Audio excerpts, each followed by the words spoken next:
Hello friends, आज मैं आपकी वर्क लाइफ के लिए पिक अ कार्ड लेकर आई हूँ। ठीक है, तो देखते हैं यूनिवर्स आपकी वर्क लाइफ के लिए क्या लेकर आती है।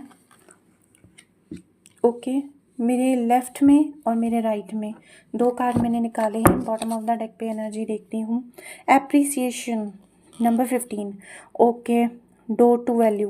देखिए, वर्क लाइफ का ही देख रही हूँ और दोनों ही चीज़ें यहाँ पे आ गई हैं। तो इस टाइम पे आपको मुझे ये दिख रहा है कि यहाँ पे बहुत सारे ऐसे लोग हैं जो काम तो बहुत कर रहे हैं अपनी फाइनेंशियल फ्रीडम के लिए, लेकिन उनके पास एक्चुअली अप्रिसिएशन नहीं आ रहा, यानी कि उनकी मेहनत को फल नहीं मिल रहे हैं और इसी वजह से बहुत ज़्यादा कन्फ्यूजन चल रहा है। ओके, सो आप अपना काम या तो छोड़ना चाहते हैं या तो कुछ नया साथ में शुरू करना चाहते हैं। बहुत सारी चीज़ें एक साथ लेके चल रहे हो।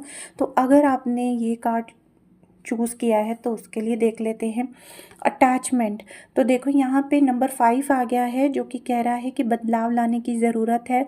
आप जिस काम को कर रहे हो या तो फिर उसको ही पूरी तरीके से करो, निभाओ, समझो उस काम को, एंड टाइम आने के बाद आपको डोर टू द वैल्यू मिलेगा। ठीक है, अप्रिसिएशन भी मिलेगा। लेकिन अगर आप खुद को सेल्फ डाउट में रखोगे और अपने अंदर ये बदलाव नहीं लाओगे, और कुछ चीज़ें आप अपने अंदर ये भी कर रहे हो कि अपने अटैचमेंट उन लोगों के साथ रखा हुआ है जो आपकी ग्रोथ में आपका साथ नहीं दे रहे हैं, तो आपको इस टाइम बदलने की ज़रूरत है। बुरा मानने लगाने वाली ज़रूरत नहीं है कि किसी को बुरा लग जाएगा।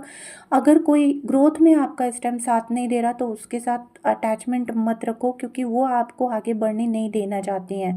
ज़्यादा लेंदी वीडियो चाहिए तो आप मुझे मैसेज कर देना। अब आपने मेरे ऑन राइट जिन्होंने मेरा लिया है उनका देखते हैं। देखिए, वर्क लाइफ की बात थी, मैन होल्डिंग अ कॉइन। तो यहाँ पे आपको ये है कि पैसा आप चाहते हो कि बहुत दिमाग से चला के 4 and 3 number is just Rahu and Guru is just like कि आपका हर चीज़ ठीक जाती है, सब कुछ ठीक जाती है, बट आपका जो ज्ञान बटोरने वाली चीज़ है ना, आप अपने हाथों से ही अपनी चीज़ें दूसरों को दे देते हो। अपनी क्रिएटिविटी या कोई भी अपने आइडियाज़ है ना दूसरों को बता देते हो और वो आपके आइडियाज़ पे वर्क कर लेते हैं।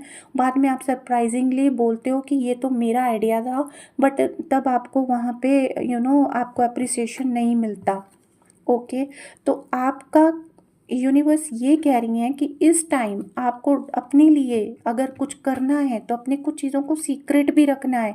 हर किसी को बताना नहीं है, बल्कि आपको उनको कन्फ्यूजन में रखना है।